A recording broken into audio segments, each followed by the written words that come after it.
बिस्मिल्लाहिर्रहमानिर्रहीम। अस्सलाम वालेकुम ब्यूटीफुल यूट्यूब फैमिली, कैसे हैं आप सब? उम्मीद करती हूँ अच्छे से हैं और मेरी दुआ है खुश रहें, आबाद रहें, हंसते मुस्कुराते रहें। जो आप लोगों की दिली मुरादें हैं, दिली तमन्नाएं हैं, ज़रूर पूरी हों। अल्लाह ताला फ़लस्तीनियों की गैब से मदद करे, इसराइल को निस्तो नाबूद करे, पाकिस्तानी अफवाज और पाकिस्तान की हिफाजत करे, आमीन। आपके प्यार का दिल से शुक्रिया। मैरिड अनमैरिड, मेल फीमेल, सब लोग ये रीडिंग देख सकते हैं। तो स्टार्ट करते हैं आप लोगों की रीडिंग और देखते हैं आज आपके पर्सन्स की क्या एनर्जीज़ हैं, क्या इंटेंशंस हैं और क्या एक्शन हो सकता है इनका, आपके लिए गाइडेंस क्या है। सबसे पहले देखते हैं इनकी इंटेंशंस क्या हैं, intentions of the person on your mind. So what's going on, stay positive. Eid कैसी गुजरी है सबकी? गर्मी की शिद्दत बहुत ज़्यादा है। आई होप के सब लोग आराम करके ही इस दिन को गुजारते रहे हैं। बाहर निकलने का तो कोई हाल ही नहीं था पाकिस्तान में। स्पीड, इंटेंशंस, स्पीड ये व्हील को भी बता रहा है, जैसे व्हील ऑफ फॉर्चून है, और इसको आप एट ऑफ वॉन्ड्स के ज़मरे में भी ले सकते हैं कि इस इंसान में कम्युनिकेशन करने के लिए और पावरफुल पॉजिटिव चेंज के लिए एक स्पीड आ रही है। इंटेंशंस इनकी ये हैं कि ये आजकल स्पीड में हैं। टीचर हो सकते हैं या इनकी लाइफ में कोई टीचर है और इनके किसी टीचर ने इनके साथ ट्रुथ बोला है, इनको आईना दिखाया है, या इन्होंने अपने टीचर के साथ कोई सच बोला है, कोई गाइड है इनका। हो सकता है आप टीचर हैं, आपने इनको लेसन्स दिए हैं, आपने सच बोला है, सच बोलने का दर्स दिया है, और वो सच हो सकता है आप लोगों के लिए नए रास्ते ओपन कर रहा है। कोई सच्चाई इनको पता चली है, किसी से गाइडेंस ली है इन्होंने, और उस सच्चाई की वजह से दे आर इन ग्रेटिट्यूड। इस इंसान की इंटेंशंस ये हैं कि ये मदर के साथ भी अपने ताल्लुकात को बेहतर बना रहे हैं, और हो सकता है यू आर अ मदर, और ये भी हो सकता है कि यहाँ पे कोई प्रेग्नेंट लेडी है और आप से कोई दुआ कराई गई है और उस दुआ के नतीजे में आप अबंडेंट दिखाई देते हैं क्योंकि आपकी दुआ कबूल हुई है, और ग्रेटिट्यूड की एनर्जी में दिखते हैं। किसी की बहुत देरीना ख्वाहिश पूरी हुई है, औलाद नरीना की ख्वाहिश पूरी हुई है। यहाँ पर सच्चाई के हवाले से कोई बहुत बड़ी पेशरफ्त हुई है आप लोगों के ताल्लुक़ में या इस इंसान की ज़िंदगी में। हो सकता है परिंदे, जानवर, बच्चे आप लोगों की तरफ इंक्लाइंड होते हैं, आप लोगों की तरफ अट्रैक्ट होते हैं। आपके अंदर मदरली एनर्जी है, आप नर्चरिंग हैं, आप काइंड हैं। आप हर इंसान, क्रिएचर और मखलूक के लिए एक कंपैशनेट एनर्जी रखते हैं, हमदर्दी आपके अंदर मौजूद है। आप रहम करते हैं जानवरों पर, परिंदों पर, और ऐसा भी लग रहा है कुछ यहाँ पर ऐसी एनर्जी में है जहाँ पर परिंदे आपकी मौजूदगी में सिक्योर फील करते हैं, आपके पास से उड़ कर नहीं जाते। होता है ना कि अक्सर हमें कोई परिंदा बहुत खूबसूरत लग रहा होता है, हम उसके करीब जाते हैं, वो उड़ जाता है। आपकी एनर्जी ऐसी है कि परिंदे आपके साथ सिक्योर फील करते हैं, दे फील कंफर्टेबल। और इसी तरह जानवर भी, बच्चे भी, स्ट्रेंजर बच्चे आपको देख के स्माइल पास करते होंगे, आपको देखते रहते होंगे। So you are really very abundant, और यहाँ पे कोई शुक्र करने का मुकाम आ रहा है बहुत से लोगों के लिए।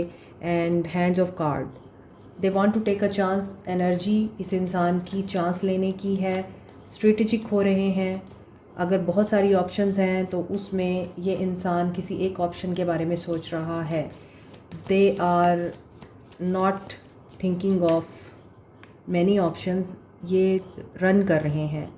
अगर ये कोडिपेंडेंट रिलेशनशिप रहा है और हेल्दी रिलेशनशिप नहीं था, ये टॉक्सिक रिलेशनशिप रहा है, इस इंसान को इंटीमेसी का फियर रहा है, ये पर्सन ईगो के साथ हर वक्त आपको दिखा है, या फिर इस इंसान ने आपकी एनर्जी को सक किया है और अपनी नेगेटिव एनर्जीज हमेशा आप पे इम्पोज़ की हैं। अगर आपको हैवीनेस महसूस हुई है इस ताल्लुक़ में, हर बार आपको फ़ील हुआ है कि नहीं, आप बेचैन हैं इस इंसान से मिलने के बाद, आप इस इंसान से मिलने के बाद बेकरार हो गए हैं, आपको रिग्रेट है कि आपको नहीं मिलना चाहिए था, आप क्यों मिलने गए, आपको बात नहीं करनी चाहिए थी, आपने क्यों बात की, या आपने इस इंसान पे क्यों भरोसा किया। अगर आपको इस तरह की एनर्जीज़ घेर लेती हैं, अगर आप इस तरह की एनर्जीज़ के साथ हर वक्त डील करते हैं और आप इरिटेट होते हैं कि क्या मसला है, मुझे क्यों नहीं सेटिस्फेक्शन होती, और वो इंसान आपसे बात करके आपसे मिल के सुकून में आ जाता है, या उस इंसान की बातें सुनने के बाद आप ड्रेन हो जाते हैं, बाद में वो बातें आपको तंग करती हैं और उस वक्त वक्ती तौर पर आपको हर चीज़ ठीक लग रही होती है, लेकिन बाद में आप बहुत तकलीफ़ में आ जाते हैं, रेस्टलेस एनर्जी में आ जाते हैं। इट मीन्स कि you are not in self love energy, आप सेल्फ़ केयर पे बिल्कुल ध्यान नहीं दे रहे। आपकी ज़िंदगी की खुशी इसी इंसान के साथ जुड़ी है। अगर ये भागने के बाद वापस आता है, जाने के बाद वापस आता है और इसकी आनियाँ जानियाँ लगी रहती हैं और आप इसकी आनियों जानियों पे ही खुश होते रहते हैं, तो इसका मतलब यही है कि आपकी चॉइस गलत है। आपको फोकस करने की ज़रूरत है कि क्या ये रिश्ता आपको वाकई हेल्दी बना रहा है या आप बीमार हो रहे हैं। तो ये एनर्जीज़ दिख रही हैं इस रिश्ते में मौजूद लोगों के लिए। सोल कनेक्शन आपको लगता होगा, मुझे तो नहीं लग रहा। ये इंसान ऑप्शंस में भी जाता है, डिफरेंट ऑप्शंस को ट्राई भी करता है, आजकल कन्फ्यूजन में भी है और अनकन्वेंशनल है, ट्रेडिशनल नहीं है, ट्रेडिशंस को फॉलो नहीं करता, नॉर्म्स एंड वैल्यूज़ के अगेंस्ट जाता है ये पर्सन और डिसीजन मेकिंग में आपको ही इंतज़ार कराता है। और पार्टनरशिप में इनको पता है आप किसी और को चूज़ नहीं करने वाले, आप स्टिल उनका इंतज़ार कर रहे हैं। Soul connection, partnership and agreement आपको लगता है इनके साथ है, लेकिन according to these cards this is not your soulmate. अभी आपका ट्विन फ्लेम हो सकता है, आपका स्पाउस हो सकता है या आपकी स्पाउस हो सकती हैं, आप मैरिड हो सकते हैं इनके साथ और आप इस शादीशुदा ज़िंदगी में अपने आप को बर्डनाइज महसूस कर रहे हैं। आप लॉस में रहते हैं इस रिश्ते में रहते हुए, क्योंकि ये पर्सन थर्ड पार्टीज़ में जाता है और इन्होंने आपको हो सकता है बहुत ज़िद करके, दुनिया की मुखालफत करके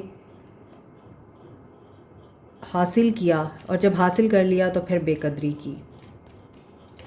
दूसरी तरफ जो लोग इनसे कमिटमेंट चाहते हैं, आप वेट कर रहे हैं इनसे शादी का, मे बी आप लोग कहीं और नई शुरुआत कर चुके हैं, जहां आप रिलोकेट कर चुके हैं, अपना ऑफिस नया बना चुके हैं, अपना बिज़नेस नया स्टार्ट कर चुके हैं, कुछ नया आप स्टार्ट कर चुके हैं और आप बहुत खुश दिखाई देते हैं। आपकी ज़िंदगी में बहुत बड़ा चेंज आ रहा है और आप डिटर्मिन हैं कि आपको सक्सेस चाहिए, लेकिन ये पर्सन अब आपको एज ए लाइफ पार्टनर देख रहा है। दे सी के you are a wife material and they are determine कि इन्होंने आपको अपनाना ही अपनाना है।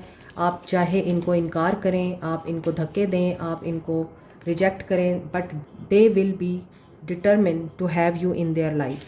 सन की एनर्जी है, ये हो सकता है कि सिंगल पेरेंट हैं, ज़िम्मेदारियां भी हैं, अथॉरिटी में भी हैं। चूँकि ये पर्सन रूल करता है, इस वजह से ये पर्सन आपको भी कंट्रोल करने की कोशिश करता है। बहुत सी बातों में ये खामोश रहता है, आपको एक्सप्रेस नहीं करता, लेकिन this person is really romantic inside और अपनी फीलिंग्स आपको नहीं शो कराते। They are ready to have a new start with you. They are ready कि ये अगर आप नहीं हैं, आई मीन आप इनको रिजेक्ट कर देते हैं, तो वो नए लव के लिए भी रेडी हैं। सो अगर आपसे रिजेक्शन मिलेगी तो ये पर्सन कहीं और नई शुरुआत करने के लिए भी रेडी है। They are open for new love, adventure, romance और ऐसा भी लगता है कि ये पर्सन एक एंडिंग के बाद न्यू बिगनिंग आपके साथ भी करना चाह रहा है, कमिटमेंट भी देना चाह रहा है, मगर बेट्रेयल की एनर्जी आ रही है और ये रिवर्स में आया है। इट मीन्स कि ये पर्सन आपको मिस कर रहा है और ये पर्सन चाह रहा है कि आपकी इमोशन, आपकी फीलिंग्स और इमोशंस की जो बेकदरी इन्होंने की है, एटलीस्ट उसका ये मदावा कर सकें। ये 10 ऑफ सोर्ड्स क्यों है यहाँ पर? ऐसा लगता है इनके साथ कोई धोखा हुआ है। ये है अथॉरिटी में, पॉलिसी मेकिंग में, किसी बड़ी पोस्ट में है, फाइनेंशियल प्रॉब्लम्स में है, या फिर फाइनेंशियली ये थोड़ा आजकल स्ट्रगल कर रहे हैं। धोखा किस चीज़ का हुआ है, कैसा हुआ है? नाइट ऑफ पेंटिकल्स, पैसों का मामला है, इन्वेस्टमेंट का मामला है, किसी पे ट्रस्ट किया है, किसी दोस्त को पैसा दिया है, कोई बिज़नेस स्टार्ट किया था और वहाँ पर इनके साथ कोई हो सकता है धोखा हुआ है। और थर्ड पार्टी सिचुएशन की वजह से भी दे आर स्लो, यहाँ पे स्लो मूविंग एनर्जी है, लेकिन इनकी फीलिंग्स में नज़र आ रहा है कि ये बेचैन हो रहे हैं और ये जल्दी आना चाहते हैं। आप लोग उदास हैं, सेंसिटिव हैं, मे बी जब ये आएंगे तो आप ये सोचेंगे कि ये क्यों आ रहा है, किस लिए आ रहा है, मुझे इसकी ज़रूरत नहीं है। और आप शायद ट्रस्ट ना कर पाएँ। Trust your intuition, gut feelings, और आपके अंदर विजडम है, आपके इर्द गिर्द पॉजिटिव एनर्जीज़ हैं, वाइब्स हैं, और आपका बहुत स्ट्रॉन्ग है and you are fearless, careless. आप थोड़े से भी ज़्यादा बनाना जानते हैं। आपने ज़ीरो से स्टार्ट करके अपने आप को एक सेल्फ मेड वुमेन और सेल्फ मेड मैन बनाया है, इसलिए आपको किसी के सहारे की और किसी के पैसे की, किसी तरह की हेल्प की ज़रूरत नहीं है। You want respect, love, attention, care and honesty and loyalty. So wheel of Fortune with the two of wands, इस इंसान के अंदर एक्शन लेने की इसलिए भी कमी है। डेविल, यहाँ पे थर्ड पार्टी सिचुएशन है और ईवल एनर्जी भी है। यहाँ पर हो सकता है बहुत से लोगों को बुरी नज़र लगी है, मैजिक है, कोई को डिपेंडेंसी वाली चीज़ है, अनहेल्दी चॉइसेस रही हैं इस इंसान की या आपकी। इस इंसान को लेकर आप एक ही पैटर्न को रिपीट कर रहे हैं। तो with the two of wands and wheel of fortune, you have to think about it again कि आपको ये रिश्ता चाहिए या नहीं चाहिए, क्योंकि इस रिश्ते में आपको बहुत ज़्यादा सेक्रीफाइसेस करने पड़ेंगे। इस इंसान की बहुत सी गंदी आदतें हैं जो आपको बियर करनी पड़ेंगी और you are not in a position कि आप अब बियर करें। लवर्स के साथ डेविल आया है। डेविल के साथ जब लवर आता है ना, तो इसका मतलब है कि चॉइसेस तो हैं। अब वो चॉइसेस गलत भी हो सकती हैं। हो सकता है जो इनको आपसे चाहिए वो इन्हें कहीं और से मिल जाता है। दैट्स वाई ये आपकी मोहब्बत को आपके मुंह पे मार के दूसरों की तरफ चल पड़ते हैं। इसलिए आपको सोच समझ के फ़ैसला करना है। और यहाँ तीसरे पर्सन की वजह से आप लोग डिस्टेंस पे हैं और ये तीसरा पर्सन डेविल है।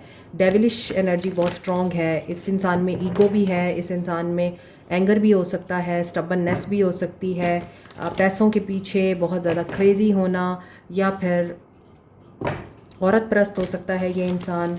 ड्रिंक्स या ड्रग्स वगैरह लेना, अल्कोहल वगैरह या स्मोकिंग करना, कोई भी अनहेल्दी जो एडिक्शन है या हैबिट है वो ज़रूर इस रिश्ते को ख़राब कर रही है। और लवर्स आ गया है डेविल के बाद।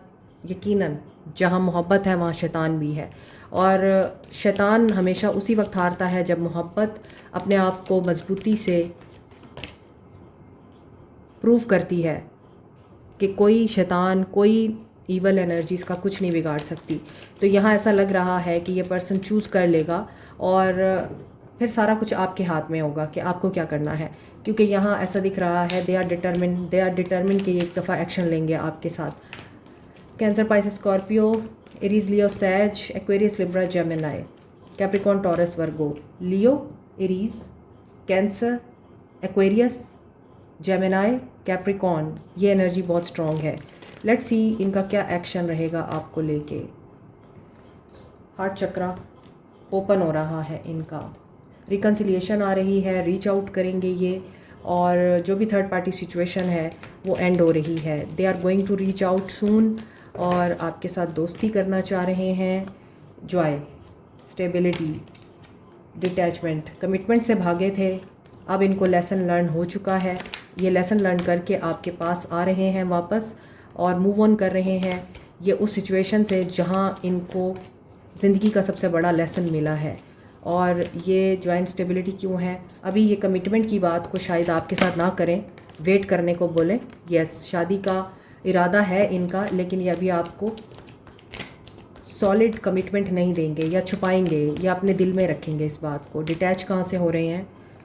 नो कांटेक्ट ख़त्म हो रहा है। टीचिंग कहाँ से मिली है? थर्ड पार्टी सिचुएशन से टीचिंग मिली है इनको, मदर से, बॉस से या कोई और पर्सन, एंड मूव ऑन कर रहे हैं ये उस झूठे लव से जहाँ पर इस इंसान को पता चल गया है कि इनकी सारी एफर्ट्स रायगा गई। ठीक है, नो कांटेक्ट वालों के लिए ये रीडिंग है और यकीनन कम्युनिकेशन आ रही है, रिकन्सिलिएशन आ रही है, बट आगे क्या सिचुएशन बन रही है उसमें आपको देखना है कि आप कैसे उस सिचुएशन को हैंडल करते हैं। 111, 333, 888 एंड 444 ये एनर्जी स्ट्रॉन्ग है। 333 growth abundance, 444 stability Perseverance marriage, 888 abundance and 111 new beginning आप लोगों के लिए हो रही है। और अभी देखते हैं जो कांटेक्ट में हैं आपका क्या सीन चल रहा है। कांटेक्ट वालों के लिए, चाहे आप लोग मैरिड हैं या अनमैरिड हैं, आप लोगों की लाइफ में क्या चेंजेस आ सकते हैं इस इंसान की तरफ से, ये कौन सा डिसीजन लेना चाहते हैं और ये क्या एक्शन ले पाएंगे आपके लिए। में जो लोग हैं उनके लिए क्या सिचुएशन है। धोखा है, थर्ड पार्टी की तरफ से इनको कोई धोखा मिला है और ये कार्मिक सिचुएशन है इनका। थर्ड आई चक्रा क्लियर हुआ है, क्लैरिटी मिली है और ये कम्युनिकेट करेंगे आपको इस चीज़ के बारे में। आपके हवाले से ये क्या सोच रहे हैं, क्या एक्शन ले सकते हैं।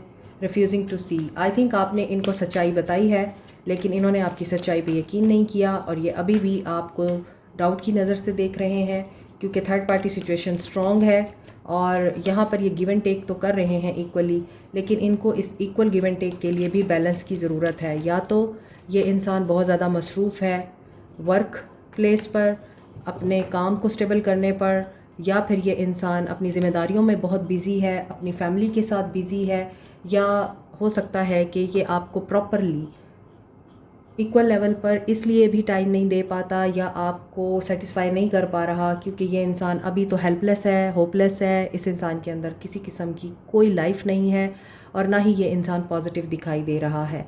According to these card, third party situation की वजह से आप लोगों का ताल्लुक़ अभी अप एंड डाउन में है और ये इसी तरह ही अभी दिख रहा है। इसमें स्मूथनेस नज़र नहीं आ रही जब तक ये पर्सन ओपन अप नहीं होगा, खुल के आपको नहीं बताएगा और अपनी बैटल को चूज़ नहीं करेगा कि इसको किस तरफ जाना है और डर में ही रहेगा, तो ये साइकिल कंप्लीट नहीं होगा। इस इंसान को अपनी बैटल चूज़ करनी है, आपके सामने ओपन अप होना है, अदरवाइज़ डिवाइन की तरफ से इंटरवेंशन होगी, टावर आएगा, साइकिल एंड होगा, चाहे वो पॉजिटिवली हो या नेगेटिवली हो। इसका इम्पैक्ट इस इंसान के ऊपर पड़ेगा क्योंकि इस इंसान की चॉइसेस बहुत से मामलात में गलत रही हैं। सो इनको ओपन अप होना है और आपको भी ओपन अप होना है। इस इंसान को अलाउ करना है कि ये आपके सामने हर बात कह सके, आप इनको कंफर्ट दें ताकि ये शेयर कर सके। और यहाँ पे ऐसा लग रहा है 666 की एनर्जी एंड 888 की एनर्जी आपके लिए स्ट्रॉन्ग है। मोर ओवर यहाँ 666 और 888 ही दिखाई दे रहा है बैलेंस में, and 555 change, balance and abundance. Change के बाद बैलेंस आएगा, बैलेंस होने के बाद ही चीज़ें अबंडेंस की तरफ जाएंगी आपकी, ठीक है। सो गाइडेंस देखते हैं आपको क्या करना चाहिए। गाइडेंस आपको क्या करना चाहिए। 5 ऑफ सोर्ड्स, आपने लड़ना झगड़ना नहीं है बल्कि बात अपनी रखनी है, अपना पॉइंट ऑफ व्यू रखना है और बताना है कि आप इनके सडन मूड स्विंग्स की वजह से, इनकी तल्ख बातों की वजह से, एक्शंस की वजह से कितना हर्ट होते हैं। आपकी गाइडेंस ये है कि आपने जज्बाती नहीं होना, जल्दबाजी नहीं दिखानी और आप जिस वजह से परेशान हैं, परेशानी से परेशानी का हल नहीं निकलता बल्कि फ़ेथ और तवक्कल से निकलता है। 99 की एनर्जी आ रही है आपके लिए। सो 99 is a completion and 99 charity करें, थोड़ा सा सर्विस करें। और इस इंसान को अगर आप डाउट में ही देखते हैं तो इस इंसान की फीलिंग्स को पॉजिटिवली सोच के देखें। पेज ऑफ सोर्ड्स, अगर आपने इनसे कन्फ्रंट भी करना है, लड़ना ही है, अपना पॉइंट ऑफ व्यू इनके सामने रखना ही है, तो उसके लिए पहले आप अपना पूरा होमवर्क करें। डेथ, आपके लिए भी कार्ड्स अच्छे नहीं आ रहे। आपके लिए गाइडेंस ये है कि आप जिस न्यू बिगनिंग का वेट कर रहे हैं उसमें अभी भी आपके लिए बहुत ही कंफ्यूजिंग और इल्यूजनिस्टिक एनर्जीज़ हैं। आप भी थक चुके हैं, आप भी गिव अप कर चुके हैं। आपको लगता है कि ये वही इंसान है जिससे मैंने मोहब्बत की थी, या ये वही इंसान है जो मुझ पे मोहब्बतें निछावर करता था। आपको इस बात का यकीन ही नहीं आ रहा कि ये इंसान इज़ द सेम पर्सन जिसको आपने चाहा था, इसलिए आप भी मायूसी में हैं, डिसअपॉइंट हैं, सॉरोफुल एनर्जी में हैं। तो आपके लिए गाइडेंस ये है, अगर आपके ताल्लुक़ में एंडिंग हो रही है, चीज़ें ख़राब हो रही हैं, मामलात ख़राबी की तरफ जा रहे हैं और कम्युनिकेशन करने से भी आपको लगता है चीज़ें ठीक नहीं होंगी बल्कि मज़ीद वर्स्ट होंगी, तो आपको फिर गो विद द फ्लो की एनर्जी में रहना है और अपने आप को सरेंडर कर देना है डिवाइन के आगे। डिवाइन विल प्रोटेक्ट यू और डिवाइन विल गाइड यू। और हमेशा डेथ न्यू बिगनिंग को बताती है, ट्रांसफॉर्मेशन को बताती है। सो आपके लिए भी जो मैसेज आ रहा है वो न्यू बिगनिंग का आ रहा है, बट आफ्टर ट्रांसफॉर्मेशन आपकी भी अवेकनिंग और ट्रांसफॉर्मेशन चल रही है। कि गाइडेंस ये है कि आपको जस्ट डिवाइन पे फेथ रखना है, अल्लाह पे तवक्कल करें, भरोसा करें और गम में गम देने वाले को याद रखें, क्योंकि वो भी आपको याद करता है जब आप उसको याद करते हैं। और इत्मीनान तो दिलों को अल्लाह के ज़िक्र से ही होता है। देखते हैं इनके सोल मैसेज क्या है। They can't promise you anything, reading में भी आ रहा है। दे हैव हर्ट मी, इनको किसी ने हर्ट किया है और ये उसका बदला शायद आपसे ले बैठे हैं, इसलिए ये आपको प्रॉमिस नहीं कर सकते। I wish I could be fully honest with you, ये आपके साथ ऑनेस्ट नहीं है। These feelings are eating me alive, इन्होंने बहुत ज़्यादा ड्रामा क्रिएट किया है, अब इनकी ज़िंदगी ड्रामा बन चुकी है। You are too nice, I don't deserve your kindness, आप बहुत अच्छे हैं और ये आपकी अच्छाई को इसलिए नहीं देख पा रहे क्योंकि ये खुद गलत है। एक बहुत ही मशहूर कहावत है कि इंसान जैसा खुद होता है दूसरों के बारे में वैसी सोच रखता है, तो ये इंसान खुद गलत है, इसलिए ये आपकी अच्छाई को भी गलत नज़र से देखता है। The way I have treated you was wrong, C if I could go back in time I would handle differently. अब इनके पास ना वक्त रहा है, ना इनके पास वो विश रही है और ना ही इनके पास अब अपने आप को प्रूव करने के लिए टाइम रहा है। दिस लव इज़ क्रेज़ी, लेकिन इसके बावजूद ये आपसे मूव ऑन नहीं कर पाए, ये अभी भी इस एनर्जी में हैं, ये इस सिचुएशन से बाहर आना चाहते हैं, आपकी फीलिंग से बाहर आना चाहते हैं, इसलिए ये लड़ रहे हैं अपने आप से भी और अपने दिमाग से भी। जीत हमेशा दिमाग की होती है जब आपके दिल में कोई शक और शुबा होता है, इसलिए surrender to divine and go with the flow. Like, share, subscribe, comment, press the notification button, bell icon. Also, thank you so much. Take care. Allah Hafiz.